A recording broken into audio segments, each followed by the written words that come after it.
For over 10 years, Cornelia Marie was the show's heart and soul. People knew it as the home of Captain Phil Harris, who was tough but loved by his crew. Harris lived and breathed the sea. Josh and Jake, his kids, stepped up and promised to carry the torch when he died. People cheered for them. Things changed in August 2022, though. Anywhere a court record that had been buried showed up online.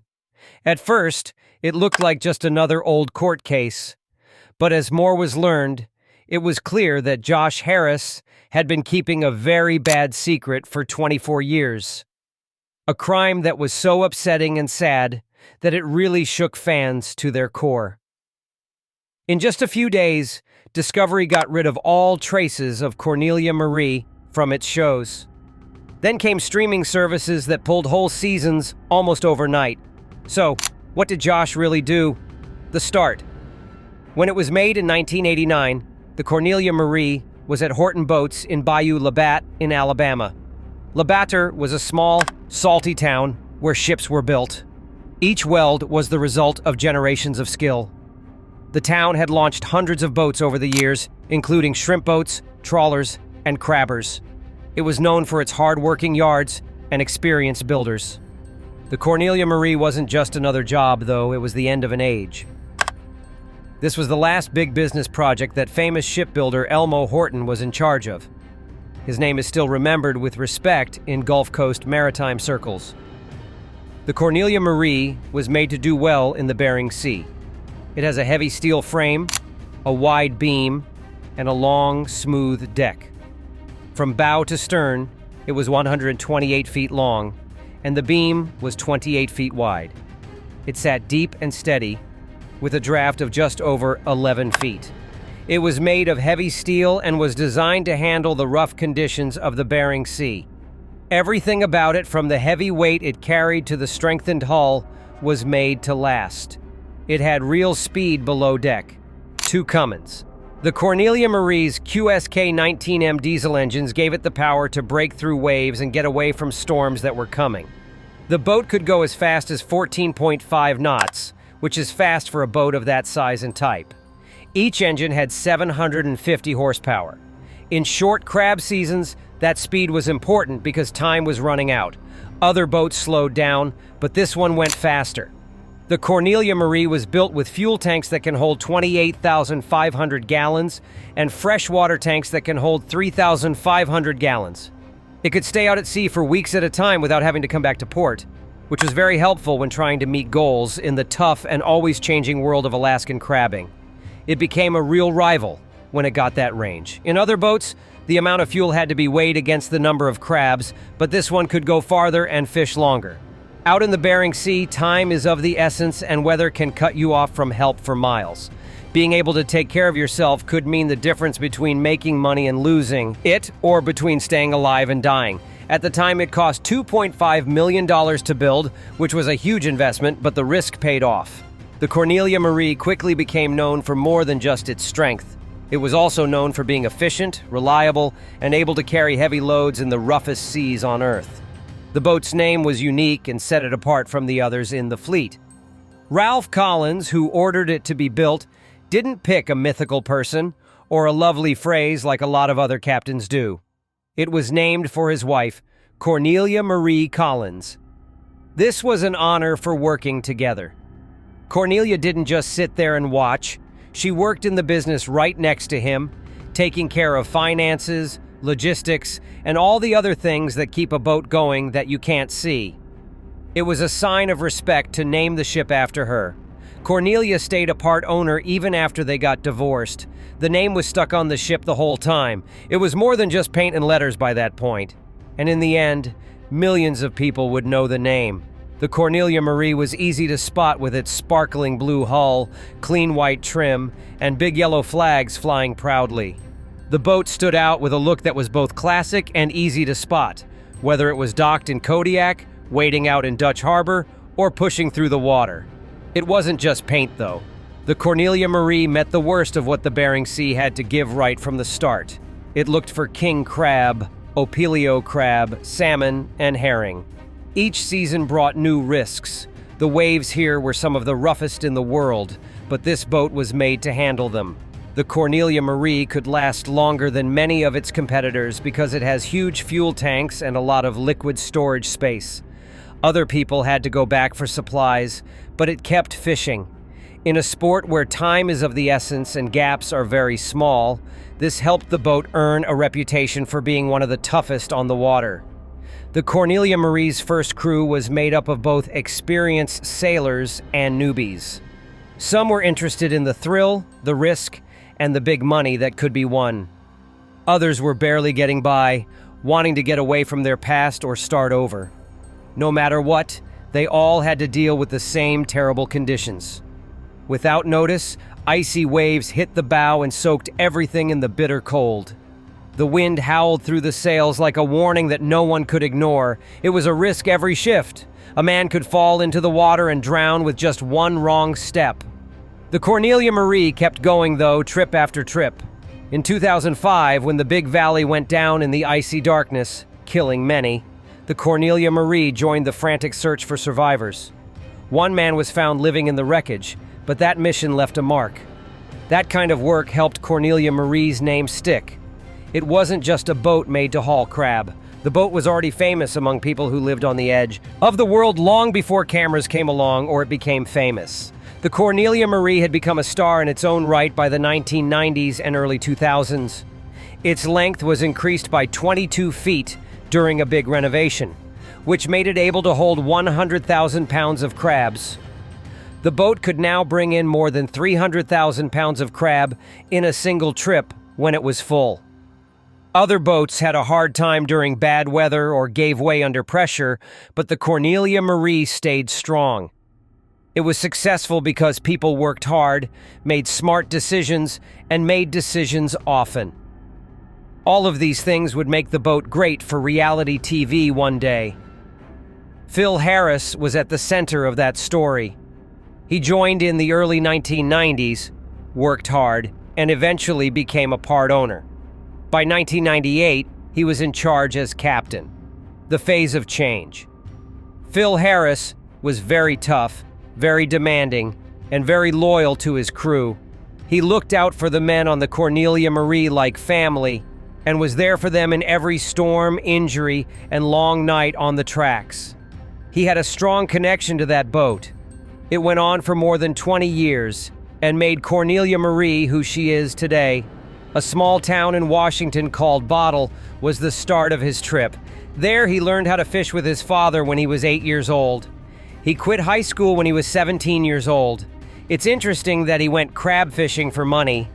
A friend made more than $100,000 in one season and bought a brand new car to drive home. At the same time, Harris was stuck in an old Chevelle and daydreaming about bigger things. He got his things together and went north. He almost broke in the first season.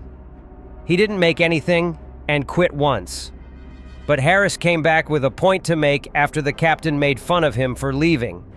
He finally made $130,000 in one season when he was 19. Next, when he was 21, he owned his first boat, which was named the Golden Viking. On his birthday, his captain gave him the wheel. That should have been a reason to celebrate, but instead it left them with a huge debt, broken gear, and the almost impossible job of becoming respected as a young captain. He was looking at $50,000 in fixes that had to be done right away at one point. Harris didn't leave like most people would have. He was known as one of the toughest and smartest leaders on the Bering Sea by the time he was in his mid-20s. It was known that he smoked a lot and gave directions, but he really cared about people. He shared the money fairly. His team looked up to him because he never asked them to do something he wouldn't do himself.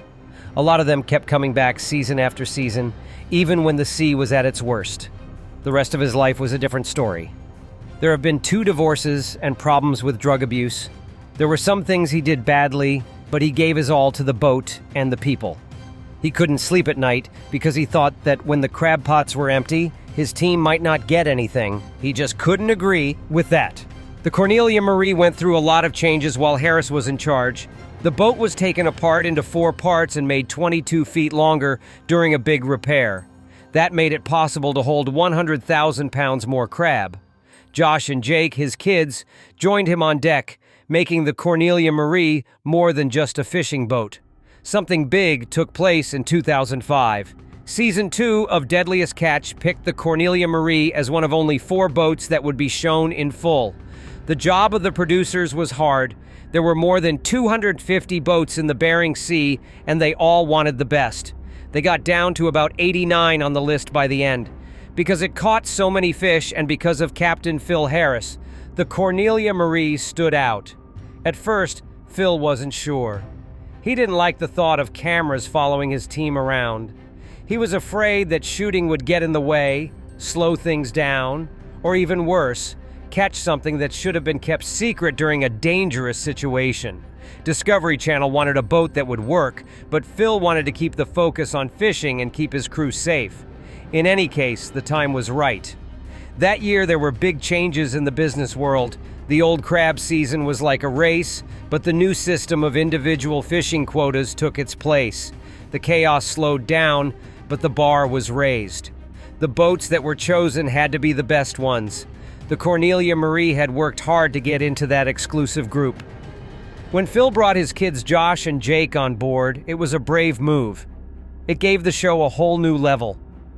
Phil didn't treat them differently, though. Like everyone else, he pushed them hard. What people saw on TV was real. The work, the stress, and the times when being a father and being a boss didn't get along. Fans still remember one scene. When Phil looked at Jake and told him, "Man, you need to go to school. Well, you'll at least have a chance."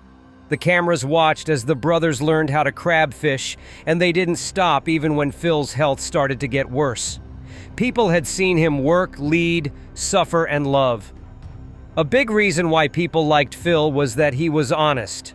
He was a bit rough around the edges, quick to say what he thought, and often funny from the inside out. Who could forget lines like, "Now you know why lions eat their young," or, "I feel like a one-legged man in an ass-kicking contest." He was able to get through the hardest times with that humor. His boat was another thing that helped him get through. The Cornelia Marie wasn't like the other ones. It became a brand because of the bright mix of blue, white, and yellow.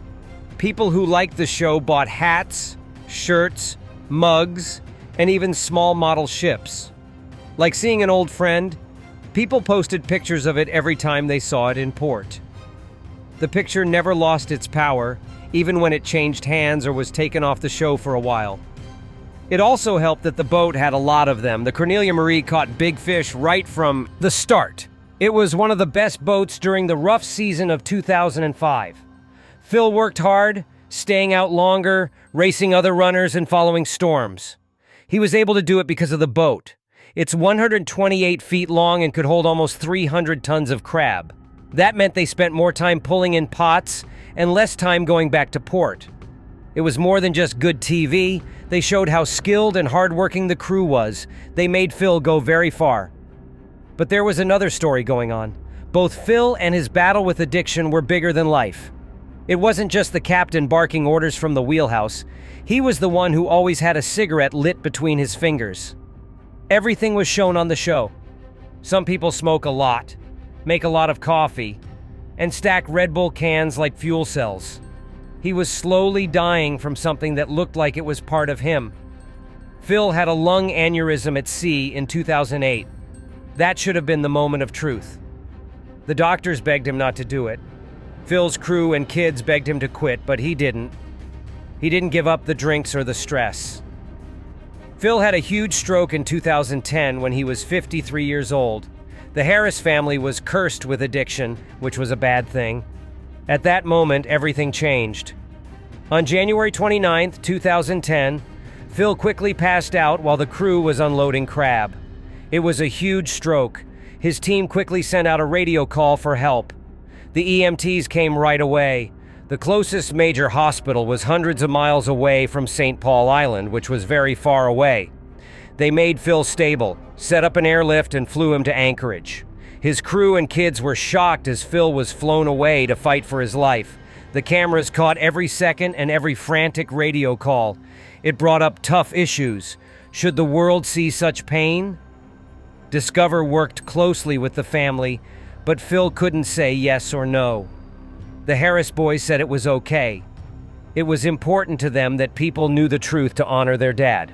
but it was a move that still makes some people feel bad. At first, Phil looked like he could beat the odds. He talked, laughed, and squeezed hands. The doctors didn't believe it. It takes most people who have had a stroke months to get back to where Phil was in just a few days. But a sudden brain bleed changed everything. Things got worse for Phil. Friends and his kids stayed with him. Saying goodbye was the only thing left to do. Phil Harris died on February 9th, 2010. His ashes were split up. Half of them were put in the gas tank of his Harley Davidson with his mother's body, and the other half were thrown out to sea. He had always lived by the sea. On July 20th, 2010, 5.4 million people watched the Deadliest Catch show called Redemption Day. It was one of the most watched shows ever. Many people said they felt the Harris family's pain and tears. It was no longer just a show. Phil Harris was more than just a captain. He turned into the show's heart. Fan sites still share his words years after he died, of the team. It was great for TV to film during storms, delay trips, and push for drama, but it made crab fishing even more dangerous. Discovery Channel has even taken the boat off of shows at times. Problems with the law or public opinion, not fishing. The crew had to find a way to stay alive at sea while also acting for millions of people watching on their couches. Sometimes Josh and Cummins fought, which confused watchers, but they worked together to keep the Cornelia Marie alive and bring it back to Deadliest Catch. Josh was putting the boat and his future back together, but Jake's life was falling apart. He started abusing drugs before Phil died, and now they were getting worse and worse. A huge number of people watched the episode where Phil addressed Jake about stealing painkillers. Jake told them he was a junkie. After Phil left, things got even worse. Jake was caught with a DUI. Afterward, in 2017, he was caught with drugs and a stolen car. In 2019, after 2 years, he went to jail for DUI and trying to sell heroin. In 2024, it all came to a head when he led cops on a high-speed chase. He got 18 months in prison for that. Jake lost touch with Josh and the Cornelia Marie. Fans were shocked in October 2016 when Cornelia Marie and Josh were not on season 13 of Deadliest Catch. There were lots of reports on social media. Josh then put up a video to make things clearer. It was just that the directors chose to focus on other boats that season. It made Josh sad, but he told his friends that he and the crew were ready to go fishing. Fans were very angry. A lot of people said they would not watch the show until Cornelia Marie came back. The network wanted to change things up in the stories. They thought the show needed new angles to keep people interested after so many years. I felt bad for Josh and the team, though. The show affected their lives and identities. The Harris family had terrible health problems on top of everything else. More than one family member was in the ICU at the same time at one point. Renee Harris had a huge heart attack in July 2024. She had to have a double bypass, was in intensive care for a week, and was on life support for days. 4 times, her heart stopped. Other people in the family had to deal with strokes, brain bleeds, and medical problems. The stress was too much to bear. They couldn't fish or shoot because they had to focus on staying alive.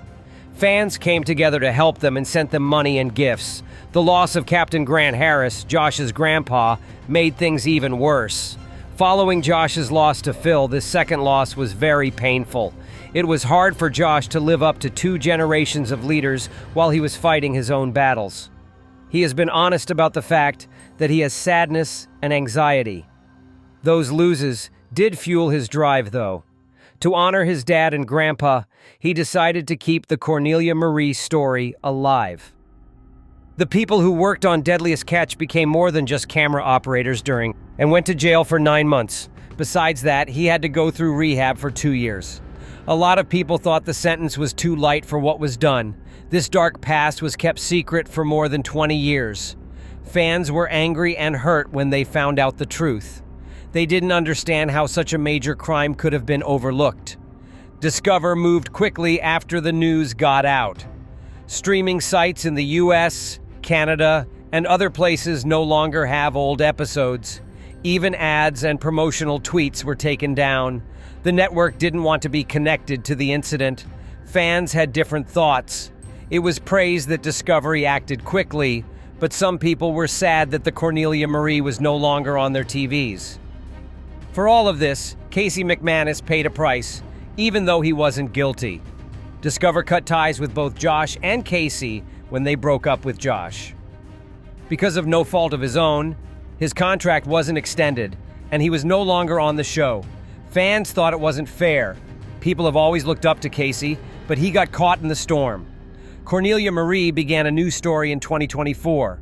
Taylor Jensen said on June 17th that he and some other people had bought the boat. Jensen, Roger Thomas, Carrie Toya, and Jake Albanino were on the team. Fans were happy to see new people ready to lead Cornelia Marie into the future when Albanino took over as captain. They made it clear that they would respect the boat's past, but that fishing would be their main goal, not fame. Cornelia Marie wasn't worried about the Harris family for the first time since Phil Harris's death. What do you think about that? Drop your ideas in the box below. Don't forget to subscribe and click the like button. Please click on the movie that is shown on your screen before you leave.